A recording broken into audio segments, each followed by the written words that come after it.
Tá. Senhor Jesus, gratidão, Senhor, por estarmos aqui reunidos em Teu nome para mais uma leitura do livro Paulo Estevão. Pedimos aos bons espíritos que nos acompanham nessa reunião,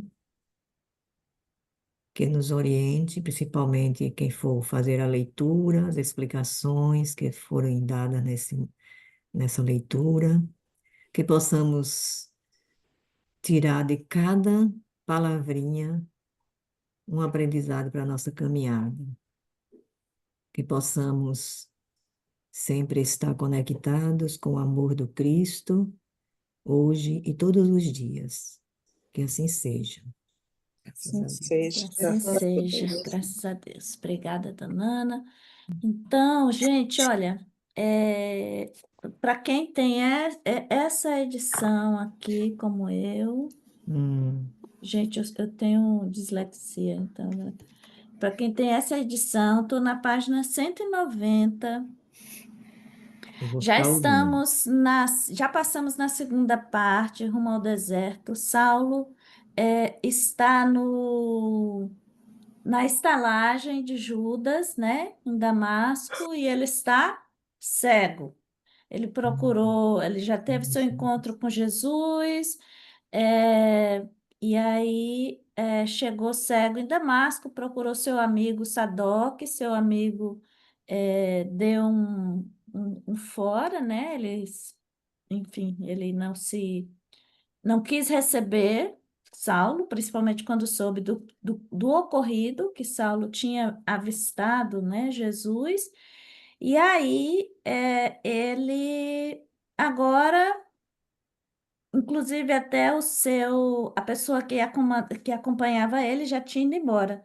E ele passou aí 3 dias na estalagem, sozinho, cego e sozinho, né?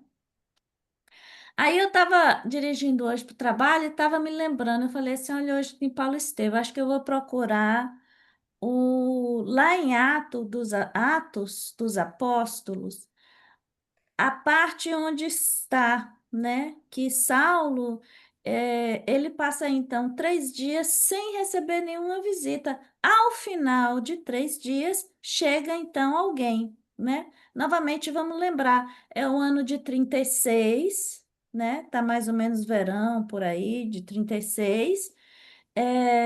E a gente já comentou várias vezes aqui que Atos dos Apóstolos é como se fosse assim os highlights, o making of de Paulo Estevão. Ou Paulo Estevão complementa muito o que está aqui, né, em Atos dos Apóstolos. Aí eu tenho que botar aqui uma lentezinha porque a letra da Bíblia está ficando pequena. Aí tá lá em Atos dos Apóstolos, no capítulo 9, está escrito assim: conversão de Saulo. E ele vai dizer assim: olha como é que está em Atos dos Apóstolos. Só para a gente comparar, né? Como é que Emmanuel colocou aqui no livro. Enquanto isso, Saulo. Não sei o que é pior. Enquanto isso, Saulo só respirava ameaças e morte contra os discípulos do Senhor. Apresentou-se ao príncipe dos sacerdotes e pediu-lhe cartas para as sinagogas de Damasco, porque lembra, ele não tinha jurisdição em Damasco, ele tinha em Jerusalém, mas ele precisava, né, da aprovação do pessoal do Sinédrio para atuar em Damasco. E pediu-lhes cartas para as sinagogas de Damasco, com o fim de levar presos a Jerusalém todos os homens e mulheres que achasse seguindo essa doutrina. Mas no livro a gente lê bem que, na verdade, ele foi lá especificamente atrás de uma pessoa, que foi o Ananias. Por que Ananias? Porque Ananias converteu Abigail. É, homens e mulheres. Durante a viagem, estando já perto de Damasco, subitamente o cercou uma luz resplandecente vinda do céu. Caindo por terra, ouviu uma voz que lhe dizia: Saulo, Saulo, por que me persegues? Saulo disse: Quem é, Senhor? Respondeu ele: Eu sou Jesus, a quem tu persegues. Duro te é recalcitrar contra o agrilhão. Por que que Jesus disse isso, né? Porque na hora que Saulo já vinha, durante a viagem, já vinha matutando ali, ele já vinha já pensando muito em todos os acontecimentos. Lembra que ele passou alguns dias conversando lá com Zacarias, falando sobre o que aconteceu com Abigail, etc. Então ele já vinha muito mexido. E o tempo inteiro ele estava ali em meditação. E quando acontece dele ver, né, ter aquela visão, e ele pergunta quem é, Senhor, porque ele já reconhece pela autoridade moral do Cristo, né, que ali tratava-se de uma figura especial. E quando ele diz que eu sou Jesus, aí cai, né, cai todas as fichas. Por quê? Porque para os hebreus não era suposto você ver um espírito vamos dizer assim, em pé, acordado, um espírito atuante. Na crença deles, você morria e você dormia. E você voltava à vida, mas você voltava à vida, né, após um sono, vamos dizer assim, né? Agora, você só estaria de pé, você só estaria atuante se quando você fosse um espírito crístico, né? Que foi o caso, quando ele viu, então ele disse, pô, então Jesus realmente é um espírito crístico, ele é tudo o que diziam, né? Eu sou Jesus, a quem te persegues, duro te é recalcitrar contra os agrilhões. Por quê? Aqui ele está dizendo assim, olha, não fica remoendo nas culpas, porque quando ele percebeu é Jesus, e aí ele diz, poxa, eu fiz tudo errado, aí começou aquele monte de remorso, de culpa, de tudo que paralisa. E ele falou assim, para, ó, para com isso, não é por aí. Por isso que ele disse, não recalcitre contra o aguilhão, ou seja, não fica insistindo aí nesta posição da culpa, né? Nesse sentimento da culpa, porque isso não leva ninguém a lugar nenhum. Então, trêmulo e atônito, disse ele, Senhor, que queres que eu faça? Respondeu-lhe o Senhor. E aqui está uma frase muito bacana que serve para todos nós, que é quando a gente erra e a gente está errando assim. E lá pela frente a gente percebe, pô, errei, fiz bobagem. Aí vem a culpa, vem tudo, vem remorso, vem tudo, né? É tão difícil às vezes a gente se perdoar, né? Acho que é um dos perdões mais difíceis, é a gente dar para nós mesmos. Então é aí que Jesus fala uma coisa que serve para todos nós. Ele diz, ó, levanta-te. Entra na cidade, aí te serás dito o que deves fazer. Ou seja, levanta, porque não adianta ficar aí chorando, sabe, a morte da bezerra, não adianta ficar aí, sabe, né? Essa não é a atitude que vai tirar você do buraco, né? Como quem diz assim. E quando ele diz, entra na cidade, que lá lhe será dito para fazer, Jesus sabia qual era o plano? Óbvio que sabia. Mas ele estava querendo que Saulo desse uma prova de fidelidade, de fé, de que ele realmente iria confiar, né, do que Jesus estava, qual era o plano, né? Iria lhe dizer o plano. Os homens que o acompanhavam enchiam-se de espanto, pois ouviam perfeitamente a voz, mas não viam ninguém. No livro Paulo Estevam não fala isso. No livro Paulo Estevam fala que eles viram o clarão, mas viam Saulo falando com alguém, mas não ouviam nada, né? Aqui está dizendo o contrário. Saulo levantou-se do chão, abrindo, ah, abrindo, porém, os olhos, mas não via nada, tomando pelos Tomaram-no pela mão e o introduziram em Damasco, onde esteve 3 dias sem ver, sem comer, sem beber. Então, a gente já falou, essa cegueira é importantíssima, por quê? Porque ele é o momento em que ele tem a chance de passar 3 dias sabáticos, 3 dias ali em profunda meditação, né? 3 dias onde ele vai meditar, remoer tudo, revolver tudo. E a questão da cegueira também é um marco, porque a partir do momento que lhe é devolvida a visão, é também, é, como é que se diz, trabalhada a visão espiritual de Saulo, tá? E outra é que ele, na medida que, foi uma coisa também que eu achei interessante, foi assim, foi tão forte essa questão da visão. Precisava ser uma coisa extremamente forte, porque muitas vezes, às vezes a gente sente uma emoção ou passa alguma coisa assim que naquele momento é extremamente forte para a gente, mas que depois, com o dia a dia, com as coisas do dia a dia, a gente acaba se distraindo e depois parece que foi uma impressão. E aqui não podia ser assim, Jesus não queria que fosse assim, né? Então tinha que ser algo que realmente fosse marcar. Aí começa aqui, batismo de Saulo por Ananias, que já é no capítulo 10. Havia em Damasco um discípulo chamado Ananias. Olha que interessante, como começa na Bíblia. O Senhor, numa visão, lhe disse, o Senhor, quando disse o Senhor é Jesus, tá?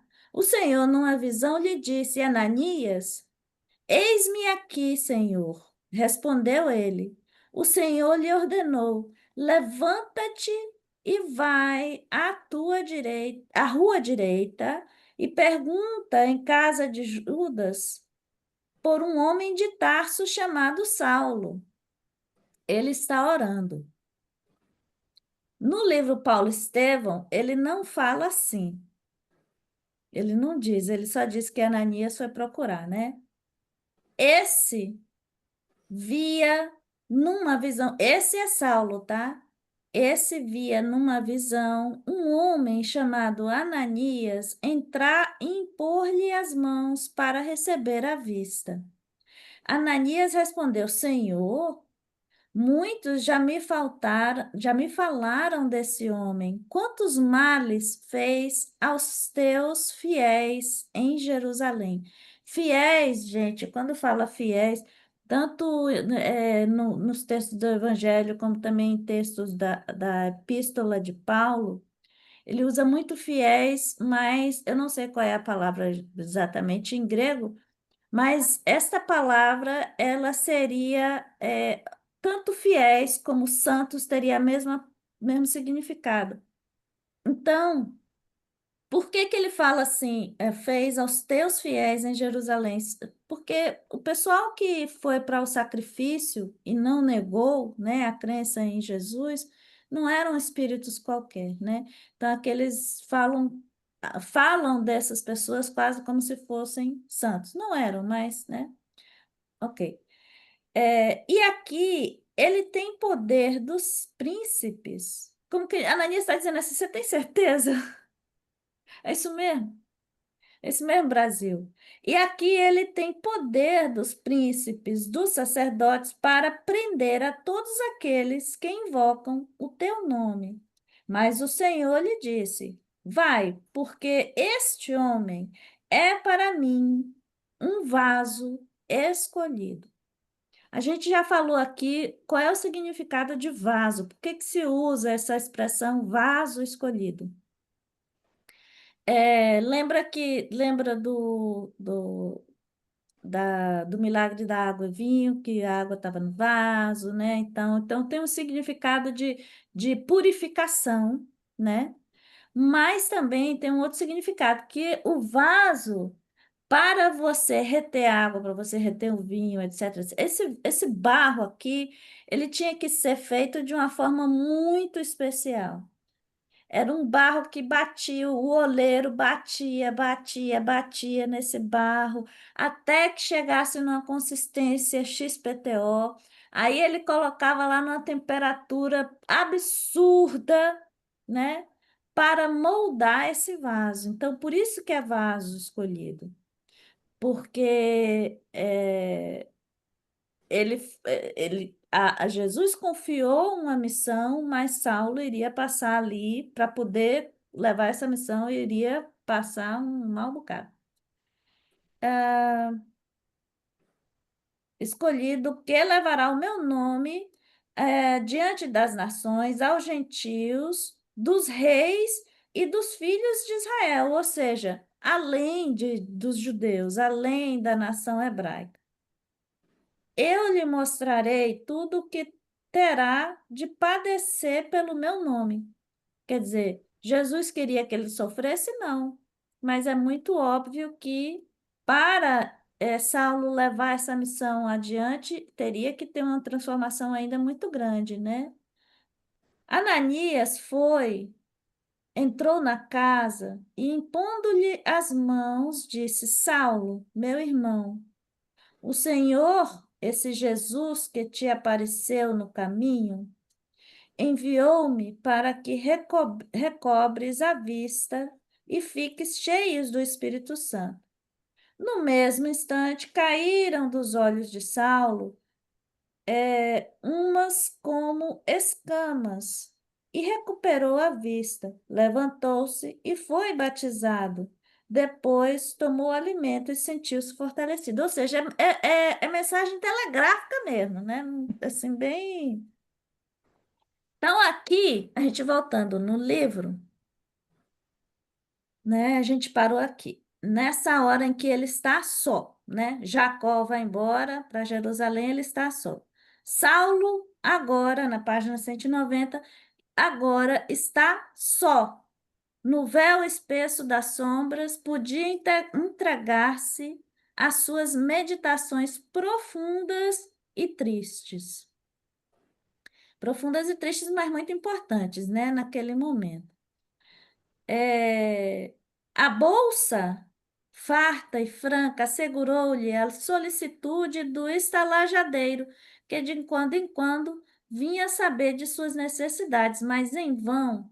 O hóspede foi convidado a repastos e diversões, porque nada o demovia do seu taciturno insulamento.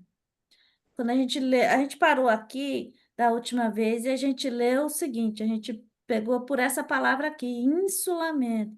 E eu dizia que essa palavra, Emmanuel escolheu ela de forma assim muito cuidadosa. Emmanuel é muito cuidadoso na hora de colocar as palavras. E achei incrível, e mais eu leio esse livro, percebo isso, e aí eu admiro mais ainda a mediunidade do Chico por ser tão fiel, né, a, a, a essa mensagem do Emmanuel. Insulamento, ele poderia ter usado a palavra isolamento, porque Saulo ficou isolado. Mas o que aconteceu com esses 3 dias aqui foi sim um insulamento, ou seja, não era para Saulo perder absolutamente nada daquela experiência que ele teve com Jesus, né? Quando a gente diz que uma coisa está insulada, significa que você não perde nada. Se você insula um objeto para que ele se mantenha quente, você pressupõe que ali você não quer perder nenhum calor, ou seja, nada do que Saulo havia vivido era para ser perdido, né? Ele deveria manter e deveria, como é que se diz?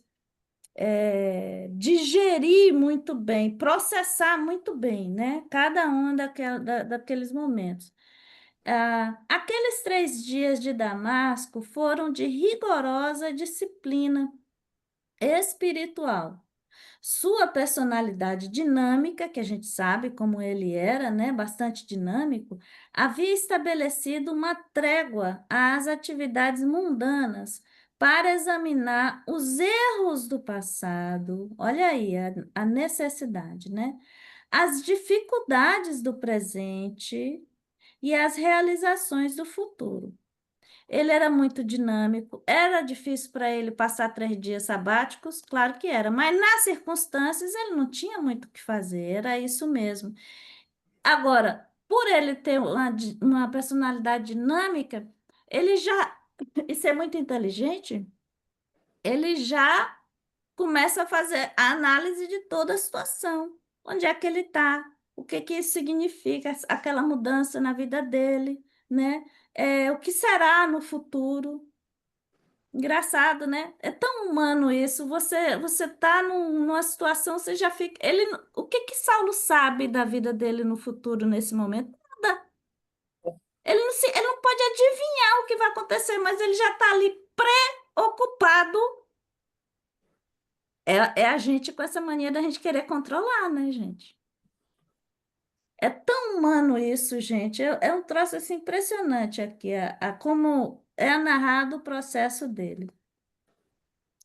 Precisava ajustar-se à inelutável reforma do seu eu. Quer dizer, não tinha como, ele não tinha outro caminho a não ser seguir essa reforma. E nisso ele estava correto. A atitude de Sadoc, o amigo que rejeitou, né, o acolhê-lo, a atitude de Sadoc era típica e valeria pela de todos os correligionários que jamais se conformariam com a sua adesão aos novos ideais. E nisso ele estava correto, né? Ele sabia que aquela amizade ali era de conveniência. Ninguém acreditaria no ascendente da conversão inesperada. Entretanto, havia que lutar contra todos os céticos, de vez que Jesus, para falar-lhe ao coração, escolhera a hora mais clara e rutilante do dia, em local amplo, descampado, e na só companhia de 3 homens, muito menos cultos que ele, e por isso mesmo incapazes de algo compreenderem na sua pobreza mental. No apreciar os valores humanos, experimentava a insuportável angústia do que se encontram em completo abandono. Esse completo abandono, ele está dizendo aí, é do mundo. Porque no momento que ele se vê sem amizade, sem ninguém, por 3 dias ninguém vai lá, ele se vê abandonado do mundo, mas do espírito não. Ele não se sente abandonado de espírito. E aí depois a gente vai ver por quê. Mas no torvelinho das lembranças, aqui, ó, destacava os vultos de Estevão e Abigail, ou seja, estavam ali, né? Aliás, Estevão, Abigail, Jesus, né? A turma toda estava ali ao lado dele para exatamente empurrar ele, né? E até para intuí-lo nos seus pensamentos, nas suas reflexões, né? Então, destacava os vultos de Estevão e Abigail, que lhe proporcionavam consoladoras emoções. Agora, compreendia, compreendia aquele Cristo que viera ao mundo principalmente para os desventurados e tristes de coração. Antes, revoltava-se contra o Messias Nazareno, em cuja ação presumia tal ou qual incompreensível volúpia de sofrimentos. Que lembra uma coisa que ele ficava assim, intrigado era o fato do pessoal ir para o sacrifício, aguentar tortura, dores, etc., mas manter a calma e manter a crença, não é? Todavia, chegava a examinar-se melhor agora, aurindo na própria experiência as mais proveitosas ilações. Agora que ele está sentindo na pele, ele começa a entender, ele começa a lembrar daquele pessoal, né, que ele interrogava, que às vezes ele mandava torturar, etc. Ele começa a entender. Não obstante os títulos do Sinédrio, aí ele começa a ver, né? Nada daquilo, aqueles títulos, aquela coisa de que ele tanto se vangloriava, nada daquilo era. valia. Não obstante os títulos do sinédrio, as responsabilidades públicas, o renome que o faziam admirado em toda parte, que era ele, senão um necessitado da proteção divina. As convenções mundanas e os preconceitos religiosos proporcionavam-lhe uma tranquilidade aparente. Aí agora ele começa a entender, né, que o que ele buscava era só algo de aparência e por isso ele não encontrava tal paz que ele via nos olhos de Estevão, que ele via nos olhos dos outros, menos nele. Mas bastou a intervenção da dor imprevista para que ajuizasse de suas necessidades imensas. Aí aqui novamente a gente faz um paralelo a gente mesmo, né? Porque é só quando parece que é assim, às vezes é só quando a dor bate na porta, é que a gente começa assim, meu Deus, né? Quantas vezes isso acontece pra gente, gente? Quantas vezes a gente não acha que, não, eu tenho fé, eu sou assim, tal, bate uma dificuldade na porta, você esquece de tudo, você começa porque Por eu, quê? né? Por que eu? Por que eu? É, é incrível, né? A gente não pensa assim, meu Deus, né? É por aí. E assim, e a gente não para pensar que, na verdade, antes daquele momento de dor, talvez até houvessem avisos, né? Porque sempre a dor, como o pessoal fala na doutrina, né? Os espíritos falam na doutrina, a dor é o último recurso, né? Primeiro vai um chamado, aí depois, né? Se a gente fizer alusão à figura do pastor, né? Primeiro o pastor chama, né, com suas ovelhas. A ovelhinha tá ali, indo para os matos, né? Tá ali se indo por outros caminhos. Aí o pastor chama, não nada. Aí ele puxa pelo cajado e ela foge. Manda o cachorro, né? Até que chega o ponto em que, quando a gente, né, que a gente vê o pastor com a ovelhinha no braço, é que o pastor quebra a perninha da ovelhinha.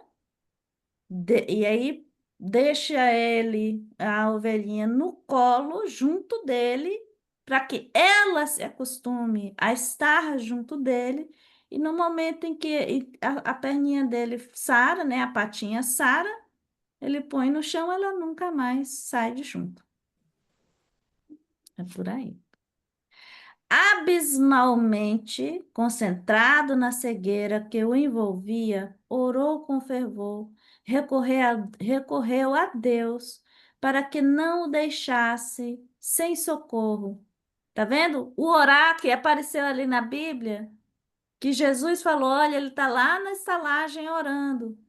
Então, aqui, ó, recorreu a Deus para que não o deixasse sem socorro, pediu a Jesus lhe clareasse a mente atormentada pelas ideias de angústia e desamparo, né? É engraçado que ele não está pedindo para ele rever a vista dele,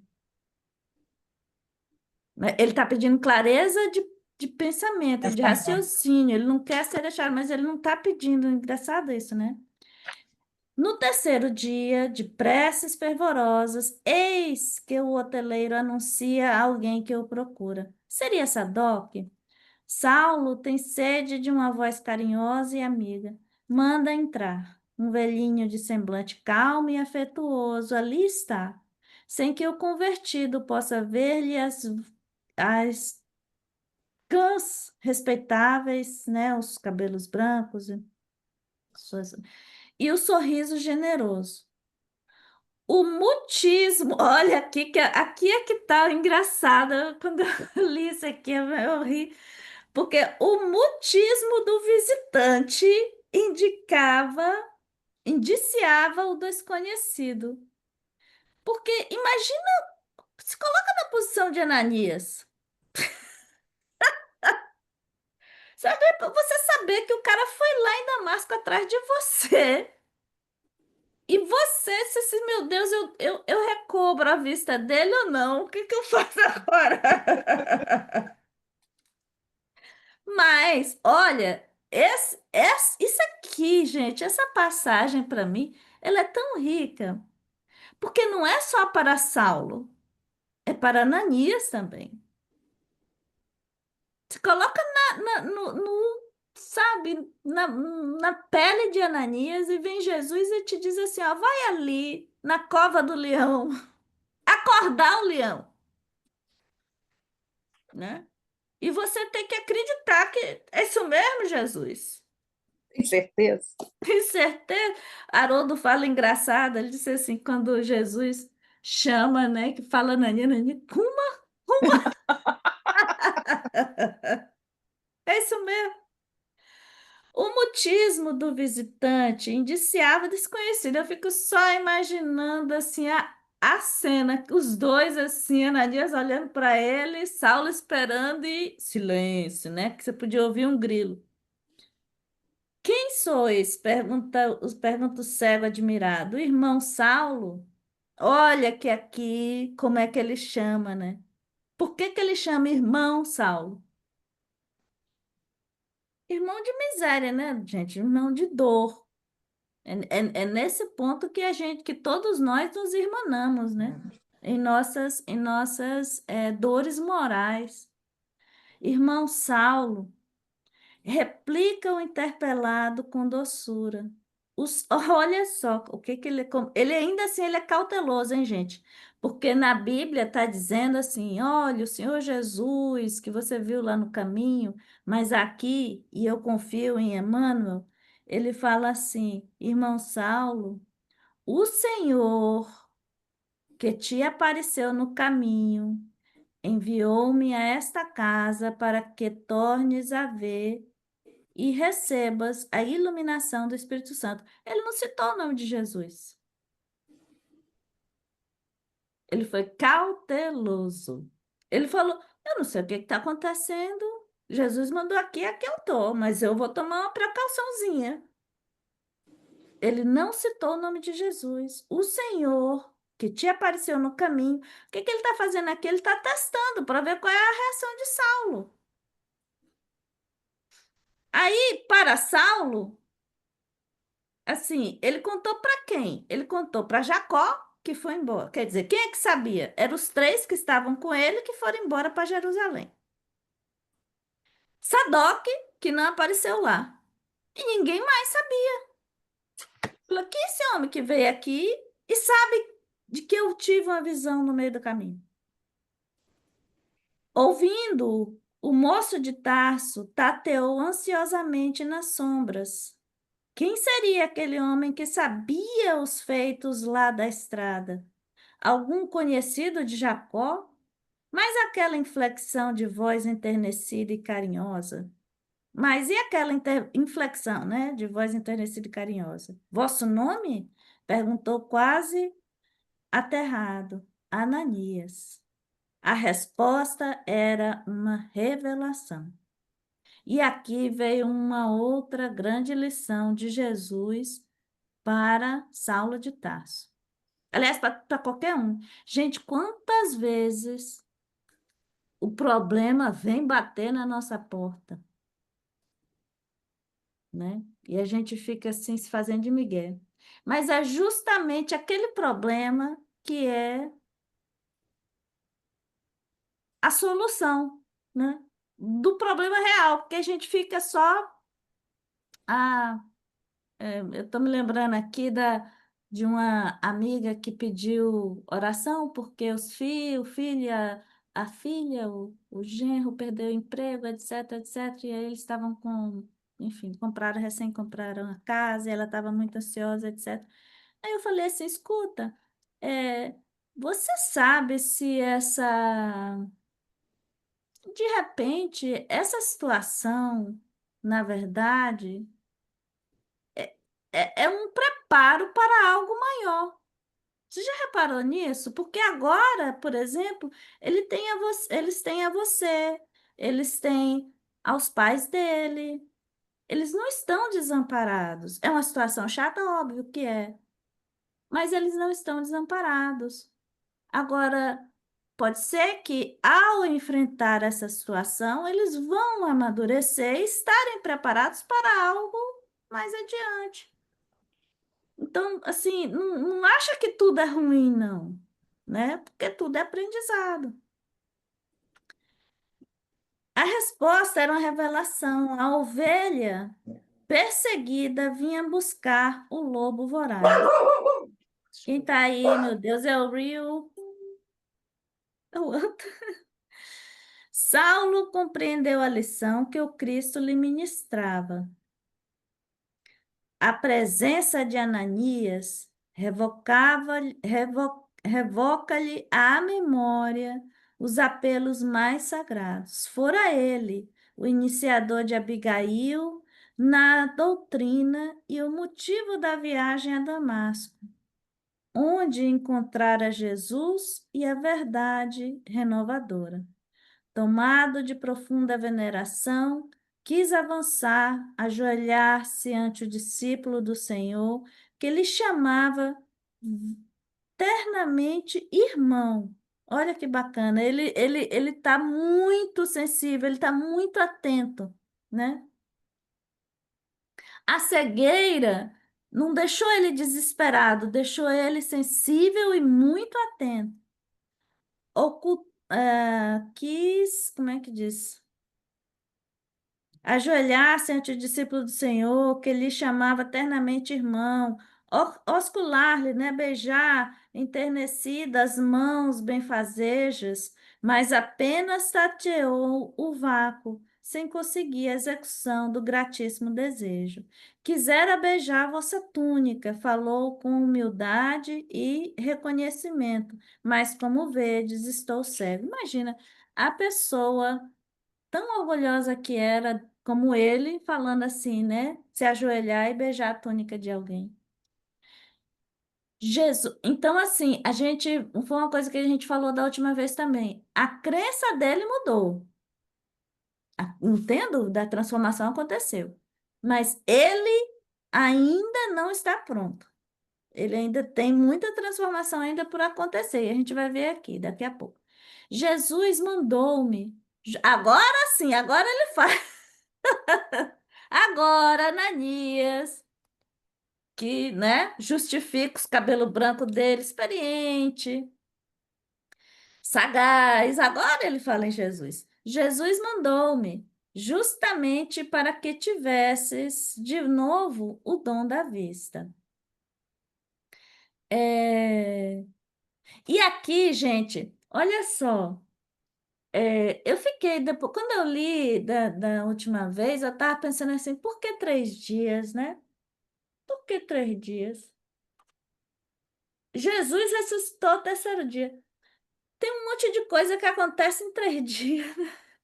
É importante a gente pensar nessas coisas aqui, mas nesse caso aqui, eu acho que Jesus avaliou o tempo e agora ele percebia o movimento de meditação, de olhar para dentro de si, né? Que Paulo havia feito. Então, após esse período, após essas meditações, então, agora sim, agora é o momento, né? Ele estava acompanhando o tempo inteiro, esses 3 dias, ele estava o tempo inteiro ali acompanhando, né? Como estavam as reflexões, como é que Saulo estava fazendo o dever de casa dele. Comovidíssimo, o velho discípulo do Senhor notou que o perseguidor cruel dos apóstolos do caminho estava totalmente transformado. Aí é outra coisa que a gente pensa assim, interessante. Enquanto Saulo tinha sua visão, ele estava totalmente voltado para o mundo exterior, né? O que ele via, as coisas que ele julgava, era totalmente voltado e baseado num julgamento em coisas exteriores, né? Em aspectos do exterior. E aí vai Jesus e tira sua visão e aí obriga ele a fazer essa viagem no seu interior. Então, muitas vezes, aquilo que nos falta é exatamente um remédio para a gente, para nos reconduzir à rota de onde nunca deveríamos ter saído, né? Muitas vezes é uma retificação de rota, que foi o que aconteceu aqui com Saulo.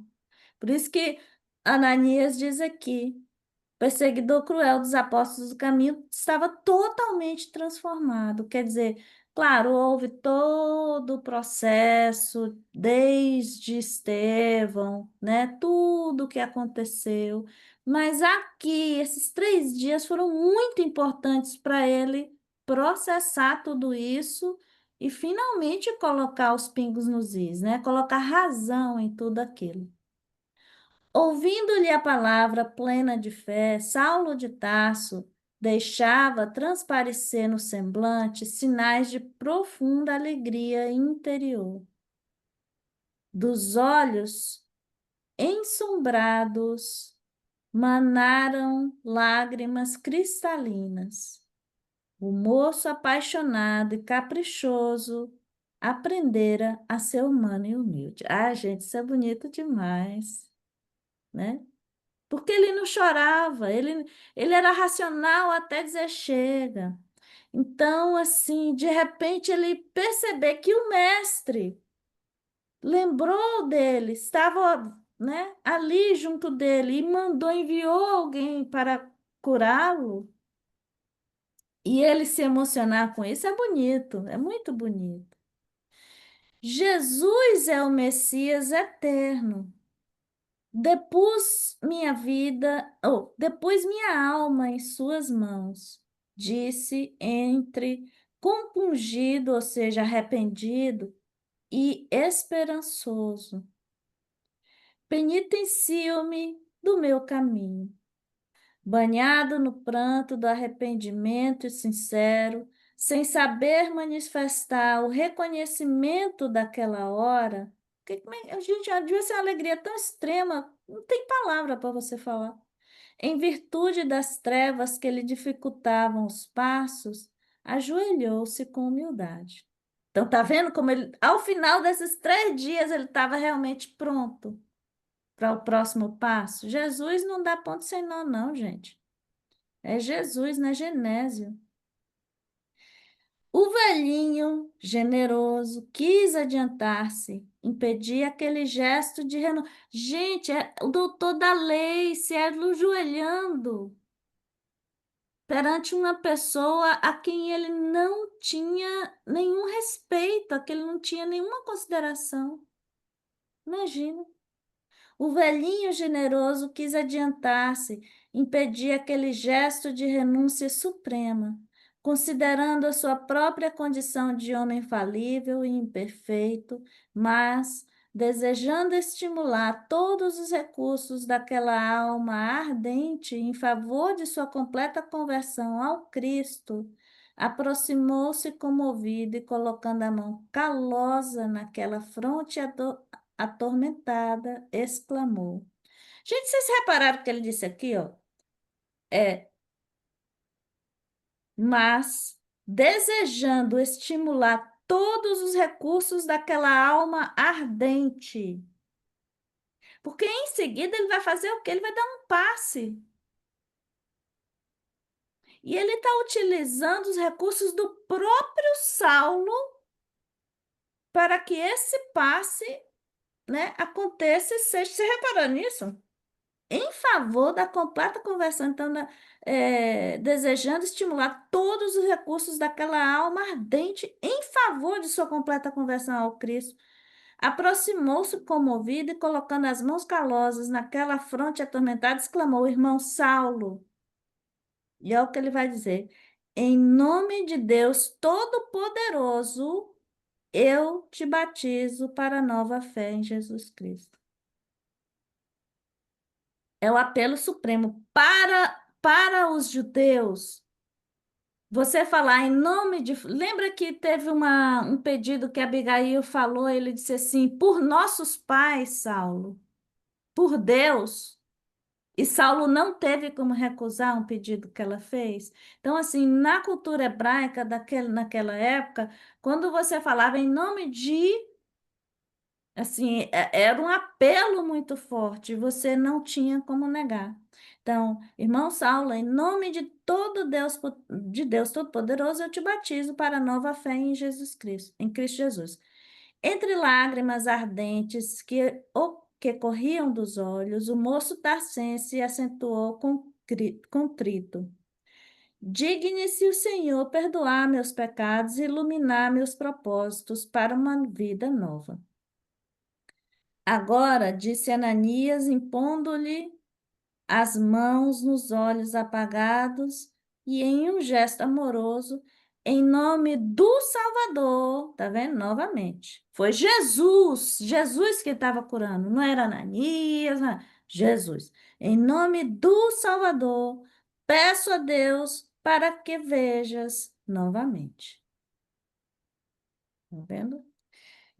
E aí, o que que Saulo fala? Como todo bom discípulo, né? Aqui é que você vê que realmente o cara, ele tinha tutano, ele tinha conteúdo, ele estava com o olhar dele errado, mas ele sabia tudo direitinho, porque ele vai dizer aqui, ó, se é do agrado de Jesus que isso aconteça, ele quer voltar a enxergar? Óbvio, mas é aquela coisa, seja feita a sua vontade.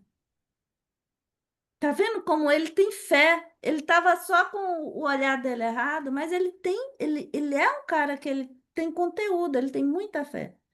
Se é do agrado de Jesus que isso aconteça, advertiu Saulo compungido. Ofereço meus olhos aos seus santos serviços para todo sempre. E com essa frase aqui, ele assina embaixo o que Estevão falou para Abigail no momento da morte, que disse assim: o dia que ele conhecer a Jesus Cristo, ele será um grande defensor da doutrina.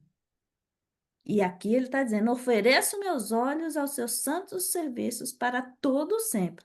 E é assim mesmo, para a gente ver como ele é um cara determinado. Quando ele diz é assim, né? Não muda. E como se entrasse, e como se entrassem em jogo forças poderosas e invisíveis. É óbvio que estava ali, né? Estava Jesus, estava Abigail, Estevão. E como se entrassem em jogo forças poderosas e invisíveis, sentiu que das pálpebras doridas caíam substâncias pesadas como escamas, à proporção que a vista lhe voltava, embebendo-se de luz. Tá bem como está dizendo ali no Atos dos Apóstolos mesmo. Através da janela aberta, viu o céu claro de Damasco, experimentando indefinível ventura naquele oceano de claridades deslumbrantes. A aragem da manhã, que é uma outra figura, vamos dizer assim, uma outra imagem muito interessante para a gente. Até o momento do seu batismo, ele estava nas sombras. Agora ele foi batizado, é luz. Mas ainda não é a luz própria dele. É a luz de Jesus. Ainda não é a luz de Jesus orientando ele, ainda não é a luz dele. A aragem da manhã, como perfume do sol, vinha banhar-lhe a fronte, traduzindo para o seu coração uma bênção de Deus. Então, aí ele vai dizer: vejo, agora vejo, glória ao Redentor de minha alma, exclamava, estendendo os braços em um transporte de gratidão e de amor.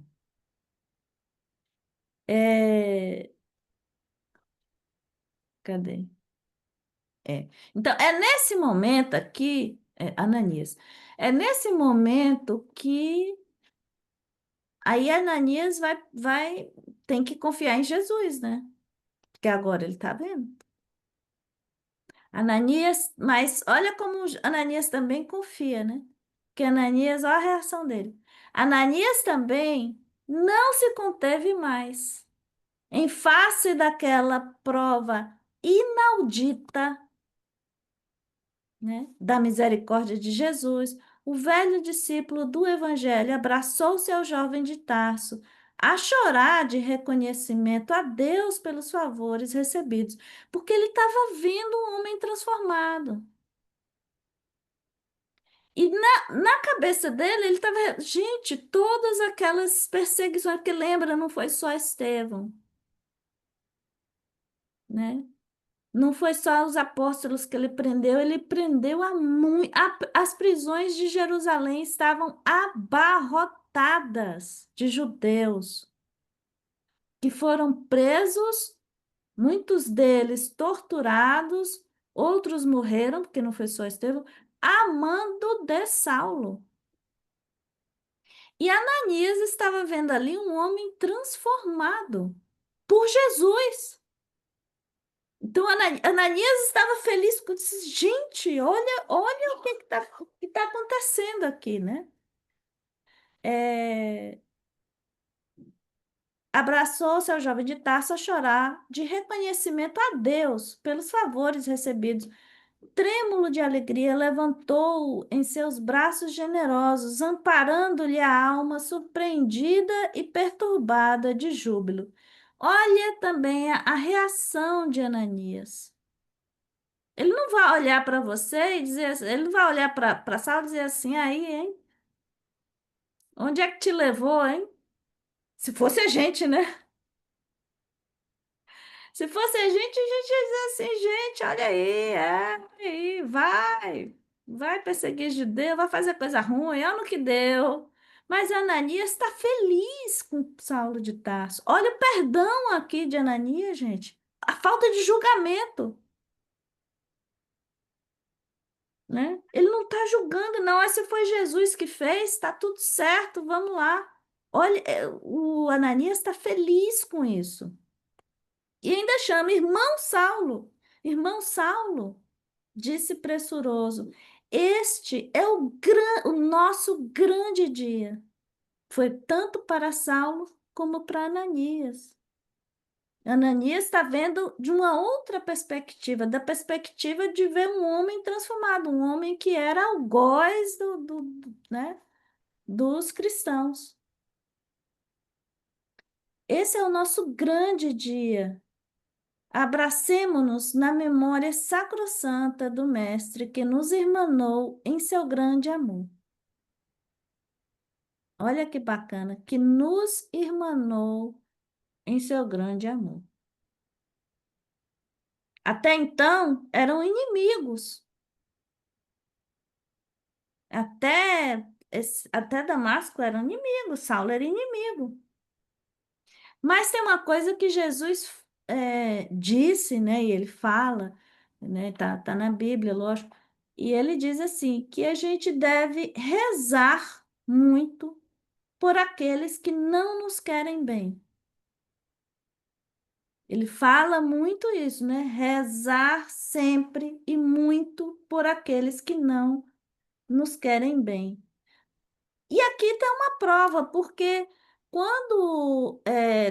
enquanto aconteciam as perseguições, não era somente Abigail que rezava por Saulo. Todos os demais cristãos rezavam por Saulo de Tarso. Né? Era o ensinamento do mestre, eles seguiam isso, né? O convertido de Damasco não disse palavra. As lágrimas de gratidão sufocavam-no, abraçando-se ao antigo pregador em um gesto expressivo e mudo, fê-lo como se houvesse encontrado o Pai dedicado e amoroso de sua nova existência. Por momentos, ficaram mudos, maravilhados com a intervenção divina, como dois irmãos muito queridos que se houvessem reconciliado sob as vistas de Deus. Para mim, essa frase que Emmanuel coloca aqui, até grafei ela, é, quem sabe antes durante o momento do planejamento encarnatório, quem sabe eles todos não se encontraram.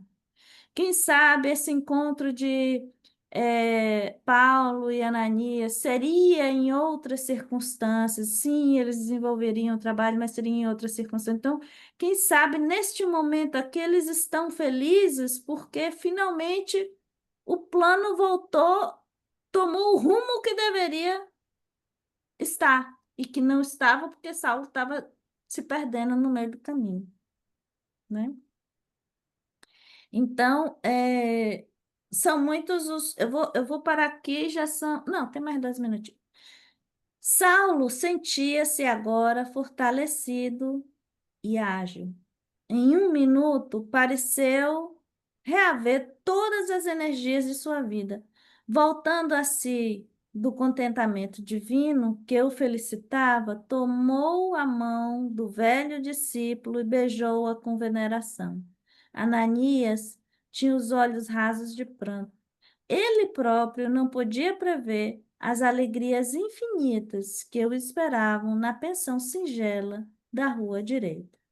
Ressuscitastes-me para Jesus. Olha de novo essa palavra que ele cita, Saulo. Ressuscitar. Para os judeus, o ressuscitar era somente quando você estava de pé, quando você acordava, né? Por isso que ele usa essa palavra. Ressuscitastes-me, né? Porque agora você me trouxe para a vida. Ressuscitastes-me para Jesus, exclamou jubiloso, serei dele eternamente. Olha como ele não sabia nada o que ia acontecer, mas ele honrou até o fim. Sua misericórdia suprirá minhas fraquezas. Tá vendo? E a misericórdia divina supre nossas fraquezas também.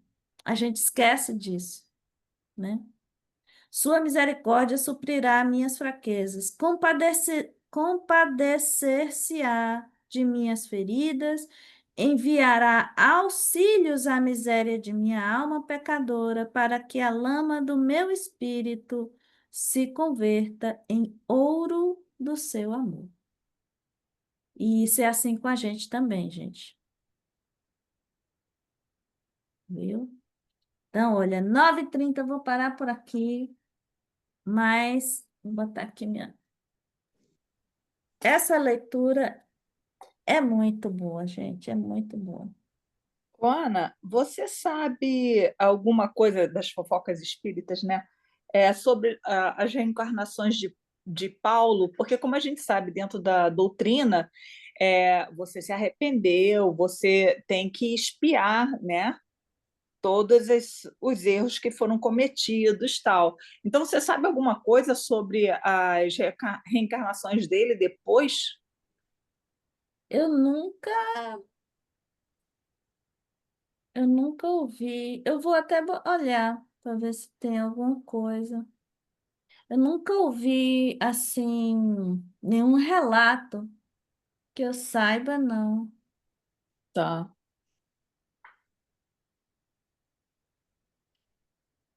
É, eu vou dar uma olhada. tá bom, tá Eu vou dar ótimo. uma olhada. Mas eu nunca, assim, não lembro ninguém ter comentado assim nada. Até porque Hum. eu acho que foi nessa encarnação mesmo que ele padeceu, né? É, né? Pelo que como a gente não chega nem perto do dedinho dele, né? Então a gente acha que para ele aquilo dali foi, né? Mas eu não sei. É, Quem foi que eu, voltou como Joana d'Arc? foi a Judas. Judas. Judas, é verdade, Judas, é. Silvia deve saber de Paulo de Tarso. Não, de Paula eu não sei não. Gente, meu Eu telefone também. não estava no mudo, não. Tá. Eu achei que estava o tempo todo sem estar no mudo, que eu mexi agora, parecia que estava sem estar no mudo. Eu falei, Eu acho caramba. que você tava. Fala assim. Eu vou botar até uma coisa aqui para mim, Pergunta pro reencarnação. Jorge Larra, fala pra Graça, pergunta pro Jorge Larra. Eu acho que, olha, eu não sei, tá? Eu vou pesquisar. Mas se eu Encarnações de Paula posso, após Paulo. Paulo após Paulo. Se eu posso imaginar, Paulo, ele, ele não era, todo o povo judeu era exilado de Capela, Uhum. né? Então, só que Saulo, ele não era um cara qualquer. Por exemplo, o povo judeu era o povo mais endividado de Capela. Então, por isso que passou o que passou, tá? Não foi, não foi gratuitamente, nem foi só, porque é o povo escolhido, não. É que era o povo mais endividado mesmo, né? Era o povo mais orgulhoso, era o povo intelectualmente bastante desenvolvido, ele já sabia, ele tinha uma noção perfeita assim das questões espirituais, mas ele não queria dividir isso com ninguém, extremamente classicista, se achava melhor que todos, né? Então era o povo mais endividado. Mas Paulo de Tarso, ele não era um cara ordinário, um judeu assim, um capelino ordinário. Por quê? Porque ele era um capelino que ele enfrentou quatro grandes desafios, né? Beleza, inteligência, poder, Riqueza. e a riqueza. E em cima de tudo isso, a cereja do bolo, orgulho e vaidade. Ele tinha duas cerejas, né? Porque ele tinha consciência de tudo isso e ainda tinha um orgulho e vaidade. Só que ele errou, errou, errou. Quando ele começou a acertar, foi uma. O Emmanuel fala que foram duas grandes transformações que aconteceram, né? De todos esses personagens que se fala e que, né, tiveram aí no princípio dos primeiros anos aí do cristianismo primitivo, duas grandes transformações foi Saulo de Tarso, Paulo e Maria Madalena. Porque diz que foram pessoas que realmente, assim, é, a palavra talvez não seja correta, mas assim, tiveram que se violentar mesmo, assim, por dentro, para poder fazer a transformação como deve ser feita. Ou seja, no momento que eles decidiram, foi de uma vez, né? E Jesus, assim como Deus, não está querendo reparo não tá querendo, ó, você fez, pagou. O que que ele quer? Ele quer que você, né, aprenda, que você realmente mostre que você aprendeu. E ele mostrou. De muitas maneiras ele mostrou. Então, se eu posso imaginar ele, como capelino, ele deve ter retornado, mas não para ele e de onde ele esteja. Lógico que ele trabalha, atua, ajuda, mas não que ele necessite, Demais. encarnar. Eu dei Ok. uma olhadinha aqui, eu fiz uma pesquisa rapidinha aqui. Hum, Então, falando assim, Paulo de Tarso reencarnou como Martinho Lutero. Chico olha, Xavier confirmou pesquisa de Hermínio Miranda. Miranda, menina, olha, era isso que eu ia dizer. Eu disse assim, eu É, estou com o livro de Hermínio. sim, é isso Eu vou aí. dar uma olhada. Eu não lembro disso aqui, tá? Eu não lembro Mas disso aqui. aqui está Mas eu falando, vou dar uma olhada aqui. Chico Xavier confirmou, Eu é. acabei de ver Foi agora no exatamente o que eu YouTube. pensei. Quando eu disse a Cris, eu disse, eu vou olhar. Eu lembrei desse livro mesmo. É. Martinho Lutero. É. É, me surpreende. Também. Me surpreende. Me surpreende, porque Ó, do que eu lembro de Martinho Lutero, ó, assim, eu também dei uma olhada aqui, aí hum, eles falam assim, quer ver, quer dizer, você pode explicar talvez isso melhor que ele fala assim, a doutrina espírita, segundo algumas fontes, postula que Paulo de Tarso, antes de sua vida como apóstolo, teve encarnações como José, filho de Jacó e Davi. Hum, Após, antes, após sim. sua atuação como Paulo de Tarso, teria reencarnado como Martinho Lutero e, Uhum. mais recentemente, como químico e escritor paraguaio Ovidio Ribaldi. Eu acabei de ver uma observação aqui muito interessante, que assim, falou assim, gente, é porque de repente a gente se prende à figura dessa transformação dele, É. tá? Mas, por exemplo, assim, o que é que fala sobre Judas e Joana d'Arc? Completamente diferente, não tem nada a ver uma coisa com a outra, né? Uhum. Então, É. assim, É né, interessante isso que evoluir, eles acham, né? Porque você fica assim pensando, né? Que ele é, fala assim, encarnações anteriores, José, filho de Jacó. Olha só. não, Não, aí faz sentido. Eu entendo. Para É, mim Talvez não seja dá porque a nó, gente não. fica nessa coisa, por é. exemplo, assim, a Joana de Ângeli, né, vem já como Mas freira, tem aquelas coisas, de é, repente a gente coloca aquilo como se fosse um modelo que você está só passando, né, por uma é. experiência parecida, mas não precisa. Não, Mas precisa. Não. é interessante, porque quando ele fala José, filho de Jacó, ele fala assim: acredita-se que Paulo de Tarso já havia vivenciado a experiência de ser injustiçado e perdoar, o que preparou para a sua missão como apóstolo. Uhum. Achei interessante. É. Não, essa de José, não, para mim Não é faz novidade, não. sentido. É, Faz sentido. Agora, Martinho Lutero me surpreendeu, mais ainda é, um químico. é. Mas não digo. Ele disse que o Ovidio Ribaldi é um escritor e químico paraguaio conhecido por seus estudos sobre o espiritismo. É considerado mais uma encarnação de Paulo, onde ele continuou sua busca por conhecimento e divulgação de ideias. Era isso que eu ia falar. De É, repente, ele na parte, Uhum. como ele foi a transformação, ele viveu a parte moral, né? E agora ele está vivendo a É, parte intelectual. mas ele Como, não é, necessita disso. É isso que eu estou aqui imaginando, assim, porque um espírito de escola, sei é lá, porque alguma não, coisa está arranhando no disco rígido aqui. Não... não, mas e por que não? Por que também não? Da acho. mesma maneira que você pode vir como o Chico Xavier. Qual foi a escolaridade dele? Olha o que Indo só, por né? isso. Não, Assim, eu não estou Não, né? não indo é, para. não é Não é esse por o isso, ponto. não. Não. Não, eu estou É a entendendo. necessidade da reencarnação dele. O que que O que acrescentou? que É isso que eu estou acrescentou? dizendo. Exatamente. De Quando você repente vai não vendo, acrescentou para a gente, mas acrescentou para ele. A gente não Mas sabe. é nele que eu estou dizendo o que que acrescentou para ele. É porque a porque, gente não olha, conhece, a gente está É, tá se baseando nisso daqui que está aqui, mas qual era a necessidade, de repente, às vezes, do espírito dele?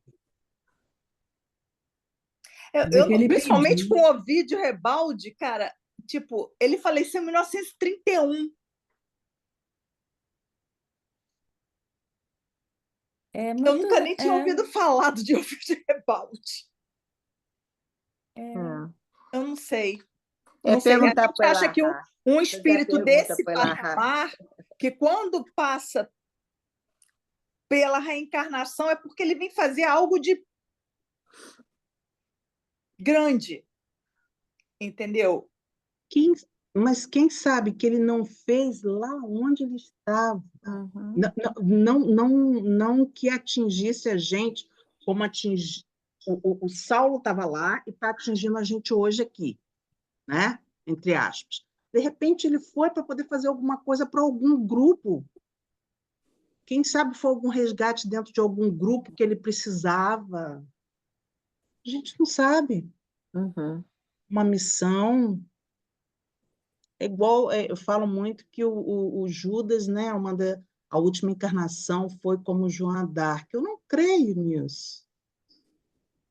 Ele foi a última encarnação para poder pagar aquele momento que ele teve lá atrás. Mas ele já pode ter reencarnado Voltado. outras vezes. E por que não? Porque ele, né, fala muito dele. A última encarnação dele foi como Joana d'Arc, mas a última reencarnação para poder resgatar aquilo lá do passado. Ele pode Então, estar por aí. Então, tipo assim, pelo que você está colocando, a gente então também, como falam que Emmanuel já reencarnou, a gente também não pode ficar naquela esperança que vai ser um. Ele pode só fazer Não, não, o feijãozinho com arroz. Mas ele fazer aquele feijãozinho com arroz bem feito. bem feito. Às vezes vai ser um professor,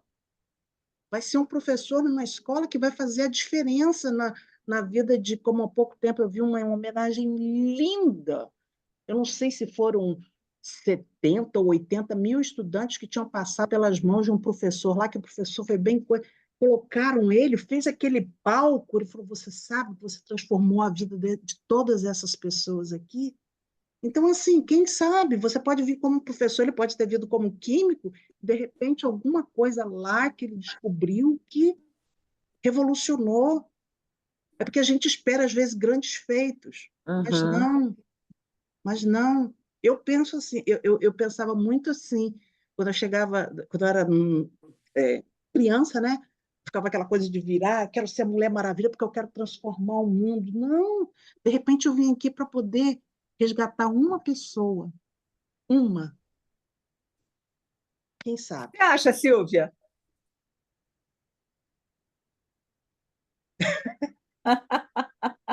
Estou vendo a folhinha ali. É. É que eu estava marcando um negócio aqui no celular e eu perdi o que vocês falaram. Eu acho assim, é uma ideia super nova que você está me passando, Rosângela. É uma coisa que eu vou ter que pensar muito, entendeu? Para a gente quebrar esse paradigma que a gente já tem, né? Você Esse sabe, Cris, pré-conceito. o Maurício é tão engraçado, ele chegou outro dia porque ele estava impressionado, parece que tem um deputado novinho no Brasil que está botando para quebrar lá no Brasil. Uhum. Tem um deputado, não sei se vocês já ouviram falar. Nicolás. É o Nicolás? Eu não sei quem é, Maurício que É. veio falar, Gracinha, tem um cara que está arrasando, é novinho, o deputado está botando para quebrar lá no Brasil. Diz que ele é novinho. Aí Maurício falou assim, será que ele não é um desses aí, não? Né? Aí pensou, será que... Ele pensou no algum... Olha, muita gente Pois é. vem de outros orbes, né? Para ajudar a gente. Então, no mundo de transição, o pessoal que está no orbe, né, mais adiantado vem para cá para ajudar a gente. Então, a gente vai vir muita gente Vai vir. Parece que agora está vindo uma leva de 250 mil espíritos para poder dar uma alavancada. Eu não sabia. É normal. Só tem um 250 problema, mil. né? A taxa de natalidade do mundo inteiro está indo lá para Tá baixo. caindo. Está caindo. Então, os que estão vindo vão ser assim, muito bem-vindos A e muito dedo. especiais. A dedo. Por favor. Listo. A palestra da Maísa Braga, que eu botei lá no grupo, você tem que olhar. Maravilhosa a palestra dela. E ela fala, e essas crianças que estão chegando, menina, vão botar para quebrar, assim, ela na palestra. Você tem que ver, tá demais a palestra dela. Mas isso é verdade. É verdade. A gente que começa a ver, eu que estou convivendo agora com as duas netas aqui, tem hora que eu fico assim, what? O que é isso? Mas Sabe? A pequena de Maísa, ela chega assim, a Maísa me contando ontem que os quatro foram no oftalmologista. Aí Maísa fala que a Ayla é mais quietinha, né? Ela fica observando, mas não fala nada. A Nina não, a de 3 anos, ela fala assim, Hi, my name is Nina, is my mom, is my dad, blá, blá, blá. 3 anos, sabe? Uma coisa assim, ok. E finish? Perguntou pro médico, quando terminou de olhar tudo, o olhinho dela, blá, blá, blá. It's finished?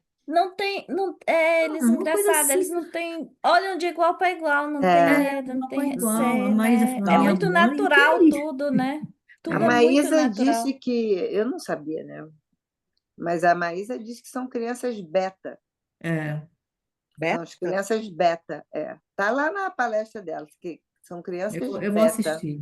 Como é o nome da palestra, Eu Maí? mandei Da para. Tá Maísa no Braga, grupo, você né? não botou no grupo do... Do Não, Paulo Estevam, depois eu não. boto. Ah. Eu boto. Eu botei só no outro grupo, mas eu fiquei hoje só de Maísa Braga, que eu estava com a neném no colo. Ela está ouvindo Maísa Braga, Só ela está aí. ouvindo FESP, está ouvindo É isso tudo. mesmo. Aí eu botei para. Aí eu falei assim, nossa, interessante isso aqui, menina, mas nossa, tá demais a palestra dela, tá falando das crianças. Ah, vou ver. Ah, Adoro a vou ver Maísa, também. adoro a Nossa, não Maísa. fala não. Ok. Mas a Braga é muito bom. Quando ela não foi no congresso, eu quase morri, Não é, Gracinha, não mas... é? Mas você sabe que ontem, quem assistiu o Pinga Fogo, eu não assisti, né? Mas porque eu estava na radiação, mas a Joana depois me ligou, né? Para dizer, o Rubens falou seu nome lá. Aí eu fui ver depois, né? Aí ele falou, a Maria Ferraz, lá de Houston, Texas, vai vir ele já está contando que a gente vai lá para o Congresso, né? Mas o pessoal que está indo é muito bom também. Eu gosto muito do professor Severino, gosto demais dele, um estudioso, e até mandei Eduardo comprar a passagem. Mandei já comprar os ingressos, aliás. Os ingressos. O Maurício está dizendo que quer ir. Vamos ver. Mas, Amores, eu tenho que ir, que mas amanhã eu é, trabalho. Tá. mas Também. começa a pensar aí direitinho aí, né, ô Cris? Vou pensar. Desconstruir um pouquinho, entendeu? Não, é ótimo. Isso é Porque a gente às ótimo. vezes tem que abrir um pouco, né? É. Não pensar que tudo bem, eles, né, vai Beijo, subindo, Cris. né? Bom te ver, viu? Beijo. O Beijo. Rosângela, na Já- minha cabeça, eu já fiquei assim. Tá, foi o Chico, mas ficou o Divaldo. Agora foi o Divaldo, vai ficar quem? Na minha cabeça, eu já quero botar alguém, entendeu? Exatamente. Calma. A Joana tá vindo, sabia? Não. A Joana tá vindo Tá. e vai encarnar no Brasil. É a única desses bambambãs Porque que vão falaram que estar ela no só ia Brasil. reencarnar quando o Divaldo fosse, né? Sim, Mas É. ela tá ela vindo. tá encarnando no Brasil. Mas o Emmanuel já não está aí. Não, é o Emmanuel que está já? Emmanuel já está. Já está. Já Daqui tá. a pouco ele aparece por aí. Se Deus É. Mas quiser. eu acho que não vai ser assim nessa proporção do Divaldo, entendeu? E Acho do que Chico, não. não. As coisas vão ser mais tranquilas, entende? Mesmo porque precisa do tempo. É. Bom, Né? Meninas, ó, Beijo, amanhã é Cris. dia... Beijo, Beijinhos. Moitinha. Tchau, tchau, pessoal. Tchau. Se deixar, a Beijo. gente Beijo, vai gente. várias Boa noites, Tchau, né? noite, meninas. todos. Boa Boa noite. noite. Boa boa noite. noite a Beijo pra todas. todas. Tchau. Tchau. Beijo. Tchau.